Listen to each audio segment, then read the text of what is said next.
C'est sous un soleil radieux. Et intermittent un peu. Oui, alors ponctué de nuages et avec un vent par contre assez important, ce qui est d'ailleurs va nous servir, nous allons voir pourquoi, que nous poursuivons notre quête des drivers anti-slice et aujourd'hui, le modèle que nous testons, c'est le Ping Ping G440 dans son modèle SFT. Voilà, hein, pour des trajectoires de balles plus droites, c'est le modèle anti-slice de chez Ping. Oui.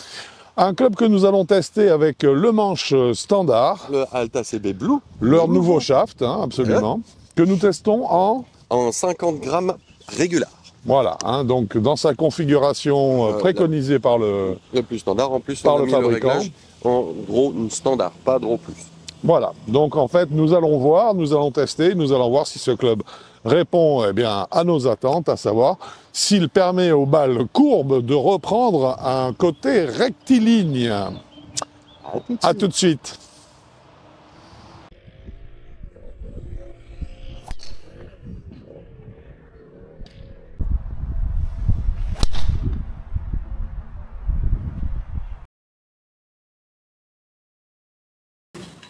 Nous poursuivons avec ce Ping SFT notre quête des drivers les plus efficaces dans le domaine des anti-slice. De l'anti-slice, exactement. Voilà, SFT. Alors je sais plus, mais je crois que c'est Straight Flight Technology. Je crois que c'est un truc comme ça. Hein, donc voilà voilà un driver qui est supposé redresser les trajectoires de balles courbes. Voilà.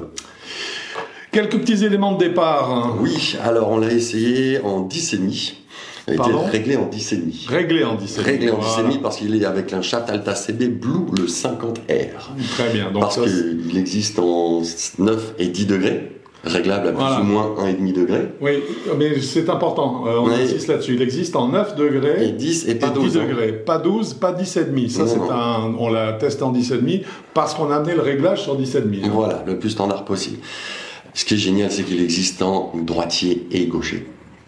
Quand même. Et puis surtout, il est en 46 pouces. Donc, alors ça nous parle, parce qu'on a déjà essayé un driver cette année qui était proposé directement en 46 pouces, oui. Et ben ce driver de chez Ping donc fait la même chose. Oui. 46 pouces avec un poids de tête de 199 grammes. Alors bon, on sait que normalement une tête de driver, quelle que soit la marque, doit peser 200 grammes. Le petit gramme en moins est symbolique, je suppose, pour dire que c'est un club léger, mais il s'agit que d'1 gramme. C'est-à-dire que les drivers de la concurrence, de toute façon, font toujours 200 grammes. Voilà. Et le volume de la tête est de 460 cm3 et le réglage est en D0. Là aussi, ça c'est intéressant, ça veut dire que c'est un club qui est proposé pour être un club très léger et très maniable, puisque D0 c'est un swing weight qui est quand même relativement bas. Pour vous donner une référence, jusqu'à cette année 2025, en 2024 notamment, le réglage fréquent sur les drivers c'était du D4, pour monsieur tout le monde. Et chez certains joueurs on montait jusqu'à allègrement du D7. Donc D0 c'est vraiment un club léger, une volonté d'alléger vraiment la canne. Ensuite, continue mon cher Quentin. Alors, il a une face de club très fine, la plus fine possible pour justement être la plus réactive. Donc forcément, avec l'effet trampoline, essayer de donner un maximum de vitesse. Sauf qu'il y a quand même un blocage au niveau smash factor. Oui. Voilà.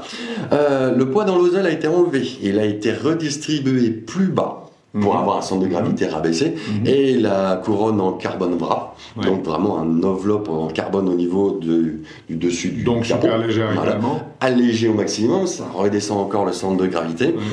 Et apparemment aussi c'est pour améliorer le son qu'ils ont enlevé du poids dans l'ozole. D'accord. Voilà. Le poids arrière est ajustable, c'est 23 grammes. Ce qui est pas mal, du Dew. Ouais, 23 grammes, avec deux réglages, le draw et le draw plus. Oui, donc là on voit bien que sa vocation, voilà, c'est de lutter contre le slice pour proposer d'office trajectoire en draw, voire draw plus, pour ceux qui ont tendance à faire des slice plus. Voilà. Le hosel est réglable en 8 positions.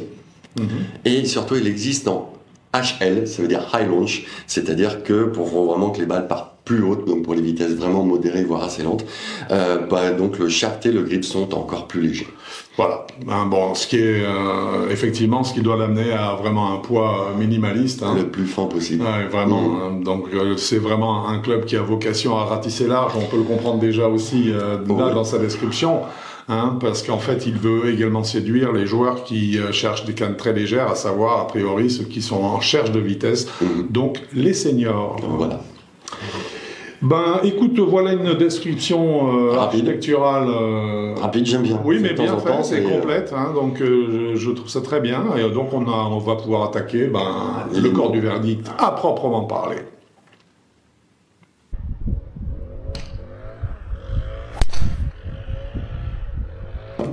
Et est-ce que ce club a un prix? Oui, il a un prix de 685 €. Ah, oui. Voilà, mais seulement si vous passez par nous en remplissant la fiche technique, comme d'habitude. Donne-nous des bonnes nouvelles. Vous avez droit à 10% de réduction pour tous les membres, bien sûr, à Vigolf. Oui. Donc n'hésitez pas à vous abonner et puis on vous fera tester. Voilà, grand plaisir. Hein, tout ça grâce à notre partenaire Acrogolf. Exactement. Cette vidéo est dorénavant terminée. Ouais. Mon cher Quentin, on se voit bientôt sur un parcours de golf. Ah, il fait beau avec plaisir. Ouais. Voilà. Bon golf à vous. Au revoir.